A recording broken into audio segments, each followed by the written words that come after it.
Guys, അപ്പോൾ ഇന്ന് നമ്മുടെ കയ്യിൽ വന്നിട്ടുള്ളത് ഒരു ഇന്നോവയാണ് കേട്ടോ. G4 സെൻട്രലൈസ്ഡ് AC കാര്യങ്ങളൊക്കെ വരുന്ന ഒരു നീറ്റ് ആൻഡ് ക്ലീൻ ഇന്നോവയാണ്. ടയേഴ്സിൻ്റെ കണ്ടീഷൻ തന്നെ ആദ്യം തന്നെ നമുക്ക് നോക്കാം.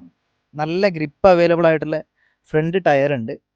അതുപോലെ തന്നെ സൈഡ് നോക്കുകയാണെങ്കിൽ സ്ക്രാച്ച് കാര്യങ്ങൾ ഒന്നുമില്ല.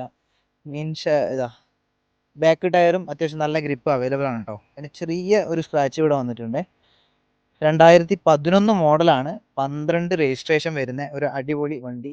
രജിസ്ട്രേഷൻ വന്നിട്ട് KL 13 കേട്ടോ വരണേ. വൈപ്പർ, ക്യാമറ, സെൻസർ കാര്യങ്ങളൊക്കെ വരുന്ന വണ്ടിയാണ്. അതുപോലെ തന്നെ ലെഫ്റ്റ് സൈഡ് ടയർ നോക്കുകയാണെങ്കിലും അതും അത്യാവശ്യം നല്ല രീതിയിൽ ഗ്രിപ്പ് അവൈലബിൾ ആണ് കേട്ടോ. പിന്നെ ഫ്രണ്ട് ടയർ നോക്കുകയാണെങ്കിൽ അതിലും നല്ല ഗ്രിപ്പ് അവൈലബിൾ ഉണ്ട്. പിന്നെ വന്നിട്ട് നമുക്ക് നോക്കുകയാണെങ്കിൽ അത്യാവശ്യം ഓവറോൾ മൊത്തത്തിൽ നോക്കുകയാണെങ്കിൽ നല്ല നീറ്റായിട്ടുള്ള ഒരു അടിപൊളി ഇന്നോവ. ഇന്റീരിയർ സൈഡ് നോക്കുകയാണെങ്കിൽ അത്യാവശ്യം നല്ല രീതിയിൽ തന്നെ മെയിൻറ്റെയിൻ ചെയ്തിട്ടുണ്ട്. അത്യാവശ്യം നല്ല രീതിയിൽ തന്നെ മെയിൻറ്റെയിൻ ചെയ്തിട്ടുണ്ട്. നല്ല നീറ്റായിട്ടുള്ള അടിപൊളി സീറ്റ് കവർ കാര്യങ്ങളൊക്കെ വരുന്നുണ്ട്. അതുപോലെ തന്നെ ഓടിയ കിലോമീറ്റർ കറക്റ്റ് പ്രോപ്പറായിട്ട് 1,73,972 കിലോമീറ്റർ ആണ് കേട്ടോ നിലവിൽ ഓടിയേക്കണേ. അതുപോലെ തന്നെ ആൻഡ്രോയിഡ് സ്റ്റീരിയോ കാര്യങ്ങളൊക്കെ അവൈലബിൾ ആണ്. അപ്പോൾ നീറ്റായിട്ട് ഇന്റീരിയർ ടോപ്പൊക്കെ നോക്കുകയാണെങ്കിൽ തന്നെ നല്ല വൃത്തിയിൽ മെയിൻറ്റെയിൻ ചെയ്തിട്ടുണ്ട്. AC കാര്യങ്ങളൊക്കെ വരുന്നുണ്ട്.